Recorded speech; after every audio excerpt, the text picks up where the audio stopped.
નમસ્કાર, આજના સમાચાર બુલેટિનમાં આપ સૌનું સ્વાગત છે। હું છું પાયલ ભટ્ટ। આપ જોઈ રહ્યા છો DNTV ન્યૂઝ। તો સમાચારની શરૂઆત કરીએ સૌપ્રથમ હેડલાઇન્સથી।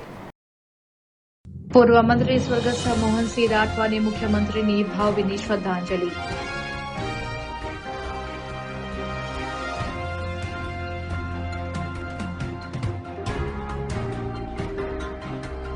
કતારના પૂર્વ શાસક શેખ અહમદના નિધન પર ભારતમાં એક દિવસનો રાષ્ટ્રીય શોક।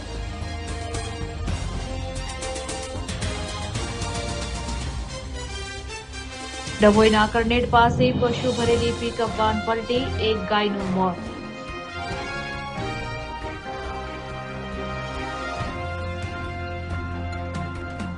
હવે જોઈએ સમાચાર વિગતવાર। પૂર્વ મંત્રી સ્વર્ગસ્થ મોહનસિંહ રાઠવાને મુખ્યમંત્રી દ્વારા ભાવભીની શ્રદ્ધાંજલિ પાઠવવામાં આવી હતી। ત્યારે પાવી જેતપુર ખાતે યોજાયેલી પ્રાર્થના સભામાં મુખ્યમંત્રીએ હાજરી આપી હતી।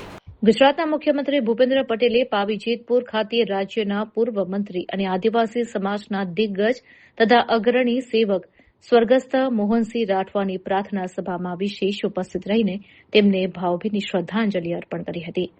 મુખ્યમંત્રીએ સ્વર્ગસ્થ મોહનસિંહ રાઠવાના શોકગ્રસ્ત પરિવારજનોની રૂબરૂ મુલાકાત કરી સાંત્વના પાઠવી હતી અને આ મુશ્કેલ સમયમાં આશ્વાસન આપ્યું હતું। પાવી જેતપુર સ્થિત Mohansinh Chhotubhai Rathwa arts and science college campus ખાતે આ ભવ્ય પ્રાર્થના સભાનું આયોજન કરવામાં આવ્યું હતું, જ્યાં મુખ્યમંત્રીએ સદગતની તસવીર સમક્ષ પુષ્પાંજલિ અર્પણ કરી દિવંગત આત્માની પરમ શાંતિ માટે ઈશ્વરને પ્રાર્થના કરી હતી। આ પ્રાર્થના સભામાં મુખ્યમંત્રીની સાથે ભારતીય જનતા પાર્ટીના પ્રદેશ પ્રમુખ જગદીશ વિશ્વકર્મા, જિલ્લા ભાજપ પ્રમુખ ઉમેશ રાઠવા, રાજ્યસભાના સાંસદ મુકેશભાઈ રાઠવા, સાંસદ જશુભાઈ રાઠવા, મનસુખભાઈ વસાવા, ધારાસભ્ય બેસી તડવી, જયંતિભાઈ રાઠવા તેમજ પૂર્વ સાંસદ ગીતાબેન રાઠવા ઉપસ્થિત રહ્યા હતા। આ ઉપરાંત વિવિધ રાજકીય પક્ષોના આગેવાનો, સામાજિક સંસ્થાઓના પ્રતિનિધિઓ અને મોટી સંખ્યામાં સ્થાનિક નાગરિકોએ ઉપસ્થિત રહીને સ્વર્ગસ્થ મોહનસિંહ રાઠવાની શ્રદ્ધાસુમન અર્પણ કર્યા હતા।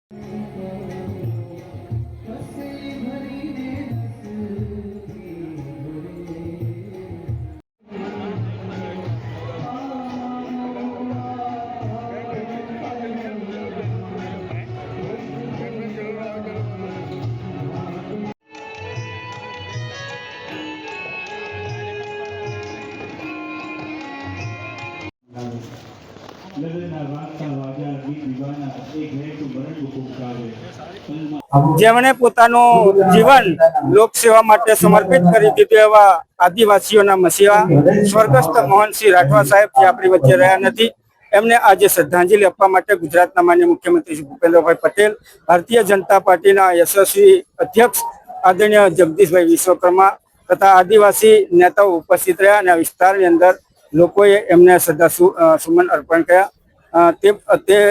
તે નિમિત્તે હું પણ ઈશ્વરને પ્રાર્થના કરું કે આદરણીય સ્વર્ગસ્થ મોહનસિંહ રાઠવા જે એમની આત્માને પરમ કૃપાળુ પરમેશ્વર એમના ચરણોમાં રાખે।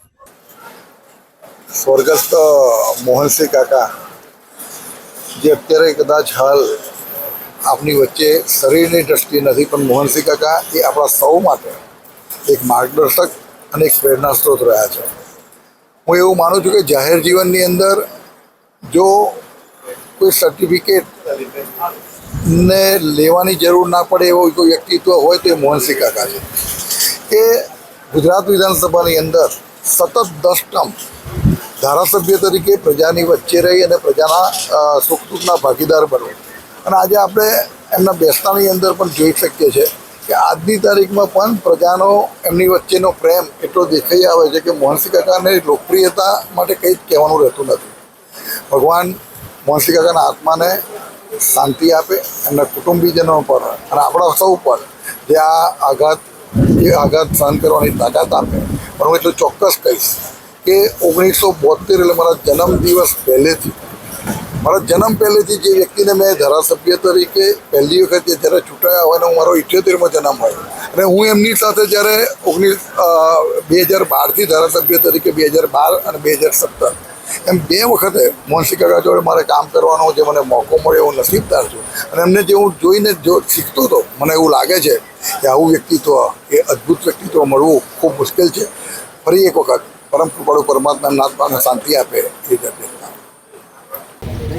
જેમના સાથે વર્ષો સુધી 17 વર્ષ સુધી વિધાનસભામાં એક સાથી તરીકે કામ કર્યું, મિનિસ્ટર તરીકે મંત્રીમંડળમાં પણ જેમના સાથે મને કામ કરવાનો મોકો મળ્યો હતો એવા મારા એક આત્મીય મિત્ર મોહનસિંહભાઈ રાઠવાના અવસાન નિમિત્તે આજે પરિવારને મળવા અને એમની આ શોક સભામાં ઉપસ્થિત રહેવા માટે આવવાનું થયું. આદિવાસી લોકોને કઈ જરૂરિયાત અને શું હોવું જોઈએ એની એક જબરજસ્ત એમની સમજણ અને આદિવાસી સમાજના પ્રશ્નો માટે હંમેશા લડતા. વિધાનસભામાં ક્યારેય પણ બોલવાનું હોય તો પૂરતી તૈયારી સાથે બોલવાનું, લોકહિતની વાત કરવાની, લોક પ્રશ્નોને ઉઠાવવાની. કોંગ્રેસ પક્ષ તરફથી વિધાનસભા કોંગ્રેસ પક્ષના નેતા તરીકે પણ એમણે કામ નિષ્ઠા અને પ્રમાણિકતાથી જ્યારે સ્વર્ગસ્થ અહેમદભાઈ પટેલની રાજ્યસભાની ચૂંટણી હતી ત્યારે એમણે એક ખૂબ સક્રિય અને સારો રોલ પક્ષ માટેનો કરેલ હતો. હું સ્વર્ગસ્થ મોહનસિંહભાઈને શ્રદ્ધા સુમન સમર્પિત કરું છું. એમના આત્માની શાંતિ માટે પ્રાર્થના કરું અને પરિવારજનો ઉપર જે દુખાવી પડ્યું છે સહન કરવાની ઈશ્વર શક્તિ આપે. કતારના પૂર્વ શાસક શેખ અહેમદના નિધન પર ભારતમાં એક દિવસીય રાષ્ટ્રીય શોક જાહેર કરવામાં આવ્યો છે. ત્યારે સરકારી ઇમારતો પર લગાવવામાં આવેલો તિરંગો અડધી કાઠીઓ પર રાખવામાં આવ્યો છે. કતારના ભૂતપૂર્વ શાસક અને ફાધર અમીર શેખ અહમદ બિન ખલીફા અલ થાનીના અવસાન પર ભારત સરકારે ઊંડા આદરના પ્રતિકરૂપે આજે સમગ્ર દેશમાં એક દિવસનો સત્તાવાર રાષ્ટ્રીય શોક જાહેર કર્યો છે. જેના ભાગરૂપે વડોદરા જિલ્લા કલેક્ટર કચેરી સહિત દેશભરની તમામ મુખ્ય સરકારી ઇમારતો પર રાષ્ટ્રધ્વજ તિરંગો અડધી કાઠીએ રાખવામાં આવ્યો છે. ગૃહ મંત્રાલયના સત્તાવાર પ્રોટોકોલ અનુસાર રાષ્ટ્રીય શોકને પગલે રાષ્ટ્રપતિ ભવન, સંસદ ભવન અને તમામ રાજ્યોની સરકારી કચેરીઓ પર ધ્વજ અડધી કાઠીએ કરાયો છે. આ સાથે જ આજના દિવસ દરમિયાન યોજાનારા તમામ સત્તાવાર સરકારી ઉત્સવો અને મનોરંજનના સાંસ્કૃતિક કાર્યક્રમો તાત્કાલિક અસરથી રદ કરવામાં આવ્યા છે. પ્રધાનમંત્રી નરેન્દ્ર મોદીએ પૂર્વ અમીર શેખ અહમદની શ્રદ્ધાંજલિ આપતા તેમને એક દૂરદર્શી નેતા અને ભારતના સાચા મિત્ર ગણાવ્યા હતા. તેમણે કતારના આધુનિક વિકાસ અને ત્યાં વસતા વિશાળ ભારતીય સમુદાયના કલ્યાણમાં પૂર્વ શાસકના પ્રદાનની મુક્ત કંઠે સરાહના કરી હતી. ભારત સરકાર વતી કેન્દ્રીય મંત્રી કિરેન રિજિજુ કતાર જઈને શાહી પરિવારને સત્તાવાર સંવેદના અને દિલસોજી પાઠવશે.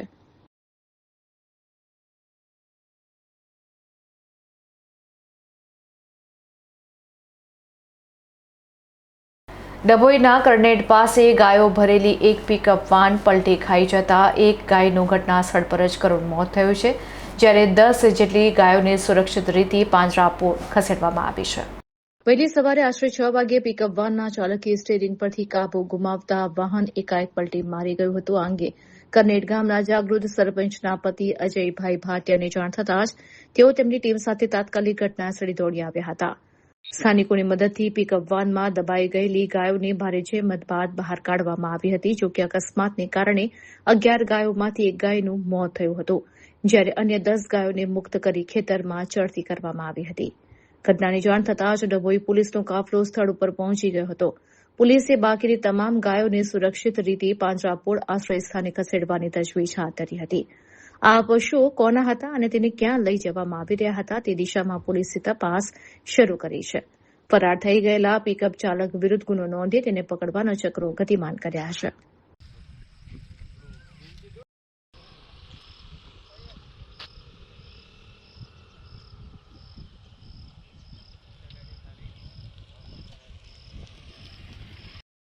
આખું કે પલટી ખાઈ ગયો એટલે વજન જ આવે ને. 11 ગાયો એટલે કઈ જાય કેટલું વજન થાય? ગોંગરી એટલે ગાયો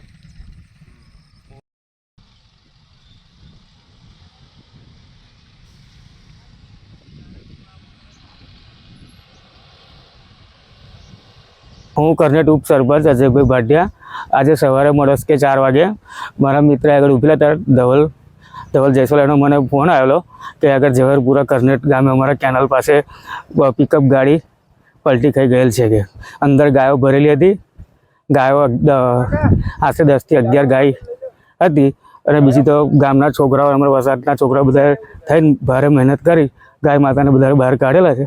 અને કમનસીબે એક વાછરડાનું નાની વાછરડીનું અંદર અવસાન થયેલું છે. બાકી બીજી 10થી જે છે એ સહી સલામત બચાવી લેવામાં આવી છે. અને પોલીસને ત્યારબાદ જાણ કરતાં તરત જ પોલીસ પણ આવી ગયેલી અને ત્યારબાદ આગળ પાંજરાપોળ મોકલવાની વ્યવસ્થા કરેલી છે અને આગળની કાર્યવાહી પોલીસ તપાસ કરશે. આજે સવારે સંખેડા તરફથી મેં આવી રહ્યો હતો. ત્યાં કન્નેટ પાસે પિકઅપ ગાડીની મેં સાઈડ કાપતા અંદર મૂંગા જાનવરોનો અવાજ આવતા મેં ગાડીવાળા ચાલકને હાથ કરેલો હતો. પિકઅપના ડ્રાઈવરે ગાડી ઊભી નહીં રાખેલ અને પૂર ઝડપે દોડાવીને આગળ જતાં એ ચાલુ ગાડીમાંથી ઉતરી પડેલ અને પિકઅપ ગાડી ખાડામાં જઈને પલટી મારી હતી. ત્યાં જઈને મેં જોતા અંદર મૂંગા જાનવરો, ગાયો અને 4 પગ બાંધેલા, મોઢા બાંધેલા. એટલે મેં નજીકમાં મારો ફ્રેન્ડ રહેતો અજય ભાટિયાને ફોન કરેલો હતો અને એ તરત જગ્યા પર આવતા અમે 2 જણા થઈને ગાયોના દોરડા કાપેલા હતા અને ગાયોને ત્યાંથી મુક્ત કરેલી હતી અને પોલીસને બોલાવીને સુપરત કરેલી હતી. અને પાંજરાપોળ આવડે સહી સલામત ગાયોને મૂકી છે. કમનસીબે 11 ગાયમાંથી 1 ગાય મરણ પામેલ છે. 10 ગાયનો જીવ બચાવી શક્યા છે. સ્માર્ટ સિટી વડોદરામાં તંત્રની ઘોર બેદરકારીને પગલે સમાછાણી કેનાલ લિંક રોડ ઉપર પાણીની લાઇનમાં લીકેજ સર્જાતા લાખો લીટર પાણીનો વેડફાટ થતો જોવા મળી રહ્યો છે. શહેરના સમાછાણી કેનાલ લિંક રોડ પરથી પસાર થતી પીવાના પાણીની મુખ્ય લાઇનમાં મોટું લીકેજ સર્જાયું છે. આ લીકેજને કારણે લાખો લીટર શુદ્ધ અને પીવાનું પાણી રસ્તા ઉપર વહી રહ્યું છે, જેનાથી એક તરફ પાણીનો બેફામ બગાડ થઈ રહ્યો છે અને બીજી તરફ સમગ્ર માર્ગ પાણીમાં ગરકાવ થઈ ગયો છે. સ્થાનિકોના જણાવ્યા અનુસાર થોડા દિવસો પહેલા આ જ વિસ્તારમાં કરોડો રૂપિયાના ખર્ચે બનાવવામાં આવેલો સાયકલ અને વોકિંગ ટ્રેક પ્રશાસનની નબળી કામગીરીને કારણે ધોવાઈ ગયો હતો. આ ઘટનાની શાહી હજી સુકાઈ નથી, ત્યાં ફરી એકવાર પાણીની મુખ્ય લાઇન લીકેજ થતાં તંત્રની પ્રી મોન્સૂન અને મેન્ટેનન્સની કામગીરીના દાવા ઉપર સવાલો ઉભા થયા છે. રસ્તા ઉપર પાણી ફરી વળતા વાહન ચાલકો અને રાહદારીઓને ભારે હાલાકીનો સામનો કરવો પડી રહ્યો છે. આ પરિસ્થિતિથી કંટાળીને સ્થાનિક નાગરિકોએ સોશિયલ મીડિયા ઉપર આ ઘટનાના વિડીયો વાયરલ કર્યા છે. પ્રજાના ટેક્સના પૈસાનો આ પ્રકારે વ્યય થતા અને શુદ્ધ પાણીનો બગાડ થતા લોકોમાં ઉગ્ર આક્રોશ છે. સ્થાનિકોએ વડોદરા કોર્પોરેશનના જવાબદાર અધિકારીઓ સામે તાત્કાલિક કડક કાર્યવાહી કરવાની અને આ લીકેજ વહેલી તકે રિપેર કરવાની ઉગ્ર માંગ ઉઠાવી છે. વડોદરાના વારસિયા રિંગ રોડ ઉપર મસમોટો ભૂવો પડતા પાલિકાની પ્રી મોન્સૂનની કામગીરીની પોલ છતી થઈ ગઈ છે. વારસિયા રિંગ રોડ ઉપર આવેલી રૂપલ સોસાયટી પાસે એક જ જગ્યાએ ફરીથી મસમોટો ભૂવો પડતા સ્થાનિકોમાં ભારે રોષ જોવા મળી રહ્યો છે.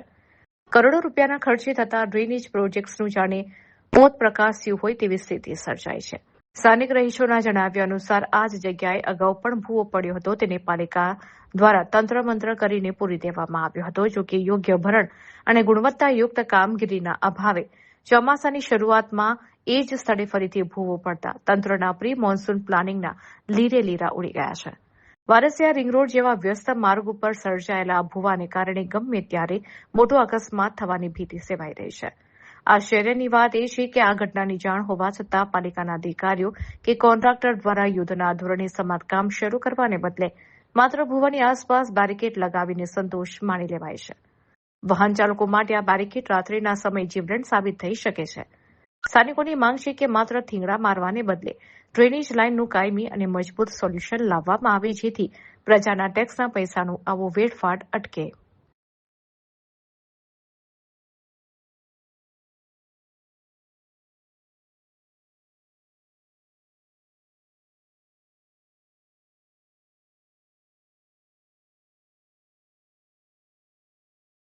વડોદરામાં ઓલ ગુજરાત કેટરર્સ એસોસિએશનની વાર્ષિક સભા યોજાઈ હતી. સાથે જ એક્સપોનું પણ આયોજન કરવામાં આવ્યું હતું, જેમાંથી 1500થી વધારે કેટરર્સ ઉમટી પડ્યા હતા. સંસ્કારી નગરી વડોદરામાં ફૂડ અને હોસ્પિટાલિટી ક્ષેત્રના એક ભવ્ય મંત્રણા મંચનો પ્રારંભ થયો છે. ઓલ ગુજરાત કેટરર્સ એસોસિએશનની વાર્ષિક સામાન્ય સભા તથા સ્નેહ મિલન સમારોહનું આયોજન અકોટા સ્થિત સયાજીનગર ગૃહ ખાતે કરવામાં આવ્યું છે. આ વર્ષે પ્રતિષ્ઠિત કાર્યક્રમની યજમાની કરવાનું ગૌરવ વડોદરા કેટરર્સ એસોસિએશનને મળ્યું છે. આ હાઈ પ્રોફાઇલ ઇવેન્ટનું ભવ્ય ઉદઘાટન વડતાલ તાબાના હરિનગર મંદિરના પૂજ્ય પ્રિયદર્શન સ્વામીના વરદ હસ્તે દીપ પ્રાગટ્ય કરીને કરવામાં આવ્યું હતું. આ ભવ્ય ઇવેન્ટમાં ગુજરાતના ખૂણે ખૂણેથી અને વિવિધ જિલ્લાઓમાંથી 1500થી વધુ દિગ્ગજ કેટરર્સ અને વ્યવસાયિકો એક મંચ ઉપર એકત્રિત થયા છે.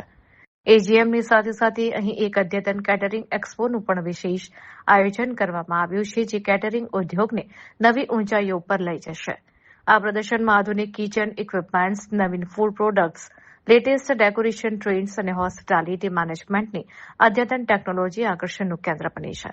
આયોજન માત્ર વ્યાવસાયિક ચર્ચાઓ પૂરતું મર્યાદિત નથી, પરંતુ પરસ્પર સંબંધોને વધુ મજબૂત બનાવવાનું માધ્યમ બનશે. કાર્યક્રમ દરમિયાન એસોસિએશનની સત્તાવાર વાર્ષિક સભા બાદ રંગારંગ સાંસ્કૃતિક કાર્યક્રમ, બિઝનેસ ઇન્ટરેક્શન સેશન્સ અને ઉદ્યોગલક્ષી ખાસ ચર્ચાઓ યોજાશે, જે કેટરિંગ વ્યવસાયકારોને ગ્રાહકોને વધુ બહેતર સુવિધા આપવા માટે પ્રેરિત કરશે. પહેલી વાત તો એ છે કે વડોદરા માટે ખૂબ ગૌરવની આ ક્ષણ છે અને વડોદરા માટે આ એક ગૌરવ લઈ શકાય એવી આ વાત છે કે ઓલ ઇન્ડિયા કેટરર્સ દ્વારા આવું સરસ મજાનું જ્યારે એજીએમ થયું છે, ત્યારે વડોદરાએ યજમાન પદ સ્વીકારી અને ખૂબ સારી રીતે આયોજન કર્યું છે. અને કેટરિંગને લગતી જેટલી પણ આમાં એસેસરીઝ આવે કે જે પણ યુઝ થતું હોય એ તમામ આની અંદર જોડાયા છે. અને હમણાં પણ અમે બધા જે ટોલની મુલાકાત લીધી તો જેટલા પણ ટોલ વેન્ડર છે એમણે પણ બધા એમાં ખૂબ સાથ સહકાર આપ્યો છે. અને અમને તો એઝ એ સાધુ તરીકે આનંદ એ છે કે આજના સમયની અંદર સ્પર્ધા અને કોમ્પિટિશનનો જમાનો છે. એમાં સમયની અંદર એકબીજાને પગ ખેંચવાની વાત થતી હોય ત્યારે આ ઓલ ઇન્ડિયા કેટરર્સ દ્વારા એવો સરસ મજાનો સંદેશો આપવામાં આવ્યો છે કે આપણે સાથે રહીને પણ ઘણું બધું આગળ વધી શકીએ છીએ.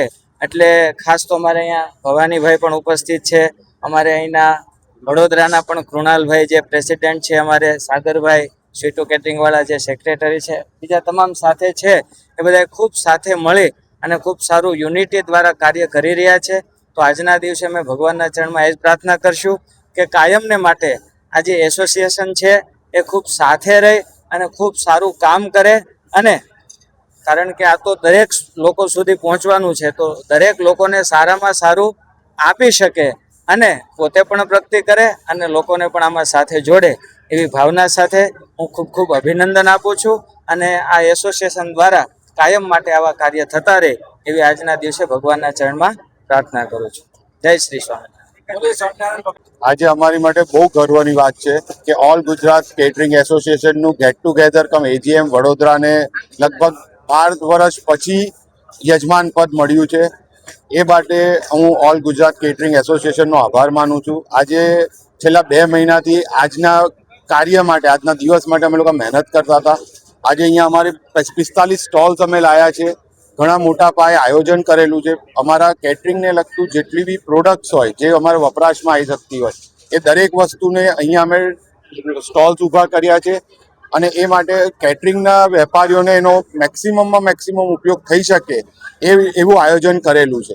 અમે વડોદરા એક સંસ્કારી નગરી છે અને એને આપણા સંસ્કારને અનુરૂપ અમે આયોજન કરેલું છે. ઓકે. વાઘોડિયાની અપોલો ટાયર કંપનીમાં ચાલુ ફરજ દરમિયાન અકસ્માતમાં કામદારનું મોત થતાં કંપની દ્વારા પરિવારને ₹20 લાખનું વળતર ચૂકવવામાં આવ્યું છે. વાઘોડિયા તાલુકાના વડાદરા ગામે રહેતા 50 વર્ષીય કામદાર વિષ્ણુ સોલંકીનું અપોલો ટાયર કંપનીમાં ચાલુ નોકરી અકસ્માત થતાં કરુણ મોત થયું છે. વિષ્ણુભાઈ છેલ્લા 30 વર્ષથી અપોલો ટાયર લિમિટેડ કંપનીમાં ISS કોન્ટ્રાક્ટ હેઠળ એક નિષ્ઠાથી ફરજ બજાવી રહ્યા હતા. રોજિંદા ક્રમ મુજબ વિષ્ણુભાઈ સવારે 6 વાગ્યે કંપનીમાં નોકરી પર આવ્યા હતા. આ દરમિયાન અચાનક બનેલી અકસ્માતની ઘટનાને પગલે તેમને તાત્કાલિક કંપની પ્રશાસન દ્વારા સારવાર અર્થે પારુલ હોસ્પિટલ ખસેડવામાં આવ્યા હતા. જોકે હોસ્પિટલના તબીબોએ તેમને મૃત જાહેર કર્યા હતા. આ ઘટના અંગે કંપની દ્વારા સવારે 8 વાગ્યે મૃતકના પરિવારને ફોન પર જાણ કરવામાં આવી હતી. અકસ્માતે મોતના સમાચાર મળતા જ વડાદરા ગામના રહીશો અને પરિવારજનોના ટોળેટોળા અપોલો ટાયર કંપની પર એકત્રિત થઈ ગયા હતા. પરિસ્થિતિ તંગ બનતા વાઘોડિયા પોલીસ તાત્કાલિક ઘટના સ્થળે દોડી આવી હતી અને મામલો વધારે ગંભીર ન બને તે માટે બંને પક્ષો વચ્ચે મધ્યસ્થી કરી સમજાવટના પ્રયાસો હાથ ધર્યા હતા. લાંબી ચર્ચા વિચારણા અને પોલીસની હાજરીમાં આખરે મામલો થાળે પડ્યો હતો. અપોલો ISS કંપની કોન્ટ્રાક્ટ દ્વારા મૃતક કામદારના શોકગ્રસ્ત પરિવારને આર્થિક સહાય રૂપી ₹20 લાખ રૂપિયાનું વળતર ચૂકવવામાં આવ્યું હતું, જે બાદ પરિવારે મૃતદેહ સ્વીકાર્યો હતો. મૃત્યુ પામેલા એપોલો ટાયર કંપનીમાં કામ કરે છે. છેલ્લા 25-30 વર્ષથી કામ કરે છે ISS કંપનીમાં. એમાં 5 વર્ષે કોન્ટ્રાક્ટ બદલાઈ જાય છે. એમાં હવે નેચરલ અંદર કંપનીના ટાઈમે એમનું મૃત્યુ પામેલ છે. એટલે કંપની 8 વાગે કામ કરતાં મૃત્યુ પામેલ છે. અને કંપનીમાં જે 8 વાગે ત્યાંથી ફોન આવ્યો કે વિષ્ણુભાઈનું ડેથ થઈ ગયું છે, કે તમે પારુલ હોસ્પિટલમાં આવો. તો તે ગયા તો ત્યાં તો મૃત જાહેર કરી દીધા. હવે અંદર જ મૃત્યુ પામેલા છે. તો કંપની એવું કહે છે, જે અમને HOD સાહેબ આવ્યા હતા ISS વાળાના, તો જે કંપનીમાં જે થતું હશે તે આપીશું એવું કે, પણ હજુ કંઈ રાઉન્ડ ફિગર કંઈ કીધી નથી. એટલે બધા ભેગા થયા છે અમે એપોલો ટાયર કંપની આગળ. યોગ્ય વળતર નહીં મળે તો શું આપણી માગણી આગળ શું થયું? જે યોગ્ય વળતર નહીં મળે તો અમે બોડી કરીએ નહીં. માંજલપુર વિધાનસભા બેઠક પર કોંગ્રેસના ઉમેદવાર ભીખાભાઈ રબારીએ વિજય મુહૂર્તમાં ફોર્મ ભર્યું છે, ત્યારે અમિત ચાવડા સહિતના દિગ્ગજો ઉપસ્થિત રહ્યા હતા. માંજલપુર વિધાનસભા બેઠક માટે કોંગ્રેસ પક્ષના સત્તાવાર ઉમેદવાર ભીખાભાઈ રબારીએ વડોદરા કલેક્ટર કચેરી ખાતે પહોંચીને વિજય મુહૂર્તમાં વિધિવત રીતે પોતાનું ઉમેદવારી પત્રક રજૂ કર્યું હતું. તેમણે ચૂંટણી અધિકારી દર્શન શાહ સમક્ષ પોતાના ફોર્મની પ્રક્રિયા પૂર્ણ કરી ચૂંટણી જંગની ઔપચારિક શરૂઆત કરી દીધી છે. આ પ્રસંગે કોંગ્રેસના ઉમેદવારને સમર્થન આપવા માટે પક્ષના અનેક વરિષ્ઠ નેતાઓ અને દિગ્ગજો ખાસ ઉપસ્થિત રહ્યા હતા, જેમાં મુખ્યત્વે ગુજરાત પ્રદેશ કોંગ્રેસ સમિતિના પ્રમુખ અમિત ચાવડા, વડોદરા શહેર જિલ્લા કોંગ્રેસના પ્રભારી બિમલ શાહ, શહેર કોંગ્રેસ પ્રમુખ ઋત્વિજ જોશી તેમજ પૂર્વ વિપક્ષી નેતા ચંદ્રકાંત શ્રીવાસ્તવ સહિતના સ્થાનિક અને પ્રદેશ કક્ષાના આગેવાનો મોટી સંખ્યામાં હાજર રહ્યા હતા. ઉમેદવારી ફોર્મ ભરવાના સમયે કલેક્ટર કચેરીની બહાર કોંગ્રેસના કાર્યકરો અને સમર્થકો મોટી સંખ્યામાં એકત્રિત થયા હતા. કાર્યકરોના ઉત્સાહ અને સૂત્રોચ્ચાર વચ્ચે ભીખાભાઈ રબારીએ જીતનો વિશ્વાસ વ્યક્ત કર્યો હતો. માંજલપુર બેઠક પર કોંગ્રેસે રબારી સમાજના ચહેરાને મેદાનમાં ઉતારીને સ્થાનિક સમીકરણોને સાધવાનો પ્રયાસ કર્યો છે, ત્યારે આગામી દિવસોમાં આ બેઠક પરનો ચૂંટણી જંગ વધુ રસપ્રદ બને તેવા પૂરેપૂરા સંકેતો મળી રહ્યા છે. ભાજપનો ગઢ એ તો તમે કહો છો, હું નહીં કહેતો, કે જનતાએ નથી કહેતી ગઢ છે. પણ મારું એ કહેવું છે કે આ વિધાનસભાની અંદર પહેલાંય બે ભેગી હતી, રાવપુરા અને શહેરની, એના ભાગ પડ્યા છે. એટલે આ એરિયાની અંદર પણ વર્ષોથી ત્યાં 2 ટર્મ કોર્પોરેટર હતો, ધારાસભ્ય હતો, મિનિસ્ટર હતો, અને તે વખતના જે બધા ઇસ્યુ હતા એ સોર્ટ આઉટ અમે કરેલા જ હતા. જ્યારથી આ લોકો સત્તા પર આવ્યા છે ત્યારથી લોકલ પ્રશ્નો એટલા બધા વધ્યા, આખા શહેરના પ્રશ્નો છે. માજલપુરમાં પણ આ જ પરિસ્થિતિ છે. આખા શહેરની જે દશા છે એ માજલપુરની એનાથી વર્સ્ટ છે. એટલે જે પ્રશ્નો છે, ખાસ કરીને ગંદુ પાણી આવે, ભૂવા પડે છે. એક આગેવાન મરી ગયો અમારે ત્યાં ભૂવાની અંદર.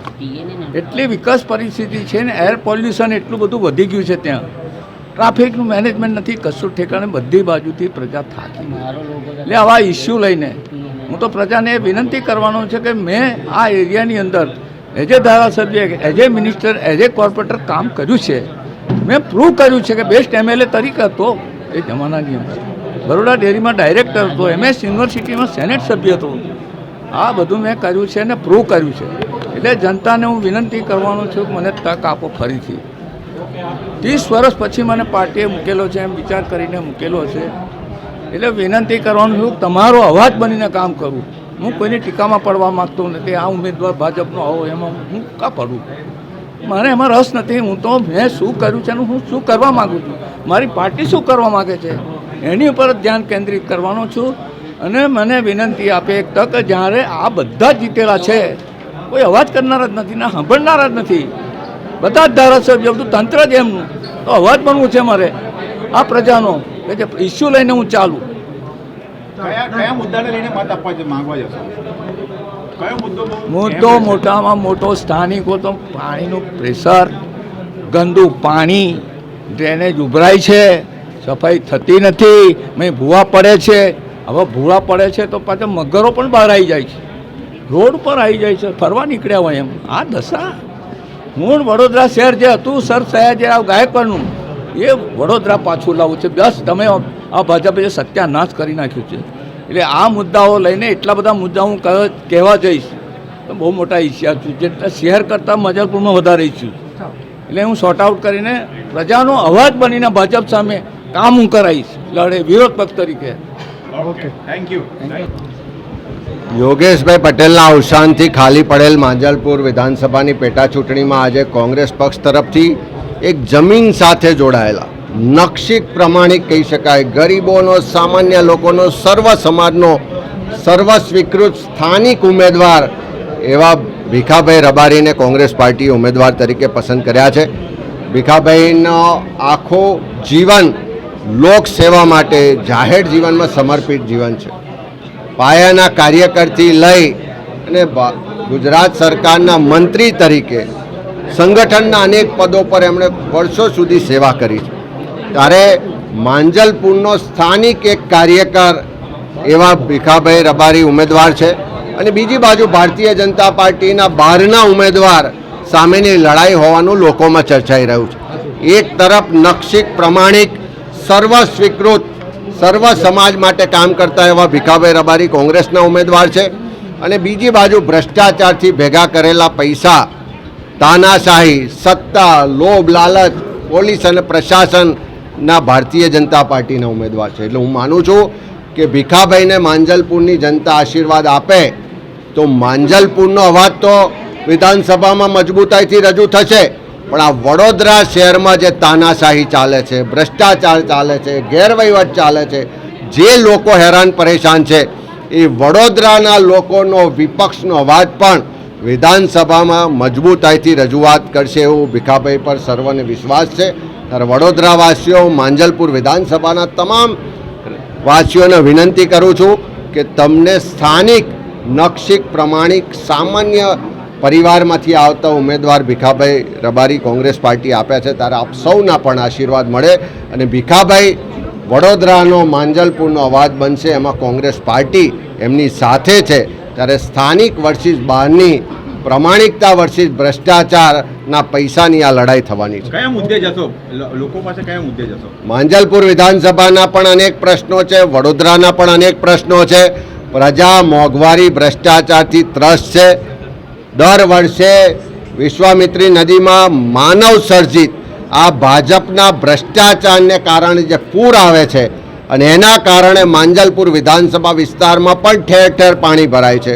આખું વડોદરા ડૂબે છે, જાનમાલને નુકસાન થાય છે, કરોડોની મિલકતને નુકસાન થાય છે અને પછી પાછું આ ભાજપ સરકાર ભૂલાઈ દે છે.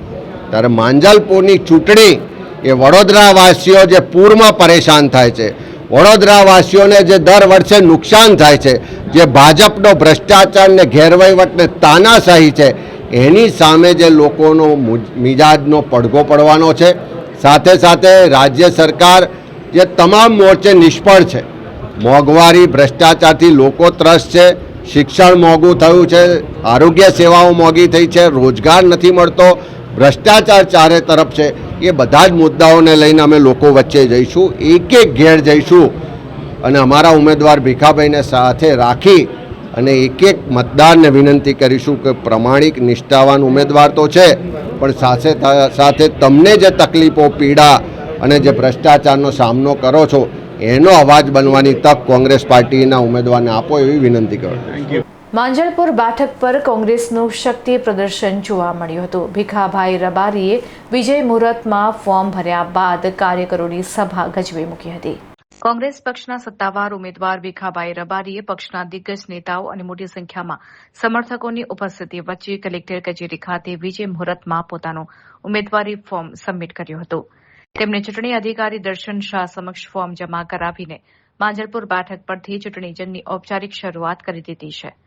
ઉમેદવારી પત્ર ભર્યા બાદ કોંગ્રેસ દ્વારા એક ખાસ જનસભાનું આયોજન કરવામાં આવ્યું હતું. આ સભામાં ઉમેદવાર ભીખાભાઈ રબારી એકત્રિત થયેલા પક્ષના કાર્યકરો અને સ્થાનિક નાગરિકોને સંબોધિત કર્યા હતા અને માંજલપુરના સ્થાનિક પ્રશ્નો ઉઠાવી જીતનો મક્કમ આત્મવિશ્વાસ વ્યક્ત કર્યો હતો.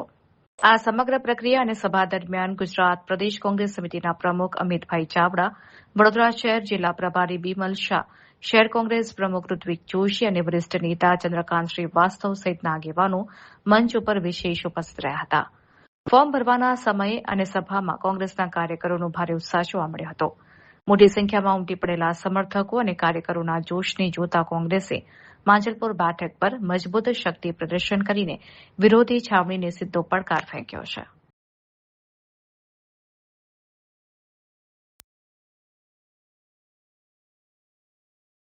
હું ઋત્વિજભાઈ જોશી શહેર કોંગ્રેસ સમિતિના પ્રમુખને વિનંતી કરું કે સુંદરની આપણી આદરણીય અમિતજી સાહેબનું સ્વાગત કરે.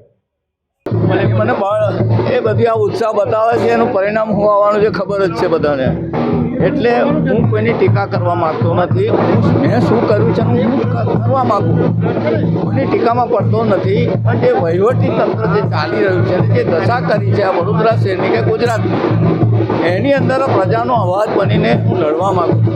એટલે પ્રજાને વિનંતી કરવાનું છું કે આ એરિયાની અંદર જ્યાં ચૂંટણી થઈ રહી છે ત્યાં હું ધારાસભ્ય હતો, કોર્પોરેટર હતો, બરોડા ડેરી ડાયરેક્ટર હતો, સેનેટ સભ્ય હતો, બધું મેં ભોગવી ચૂકેલો છે, એનો લાભે આપેલો છે. હવે વિનંતી કરું છું કે તમે મને અનુભવી ચૂક્યા છો, હવે મને તક આપો જેથી કરીને આ લોકો સામે હું લડી શકું, તમારા માટે લડી શકું. જે દશા આખા ગુજરાતની ને આ વડોદરા શહેરની પણ ગંદુ પાણી, એર ક્વોલિટી બગાડને, ટ્રાફિકની સમસ્યાઓ, આવા તો અનેક પ્રશ્નો છે. એના માટેની લડતો હું લડીશ. એટલે તક આપે ફરીથી 30 વર્ષ પછી મને ફરીથી કોંગ્રેસ આવે છે મેદાનમાં, કેમ ના હોય. એટલે એમનો પણ આભાર માનું છું, અમિતભાઈ ચાવડા સાહેબનો, તુષાર ચૌધરીનો. તો આ હતા અત્યાર સુધીના સમાચાર. વધુ સમાચાર સાથે ફરીથી મળીશું. ત્યાં સુધી મને રજા આપશો. નમસ્કાર.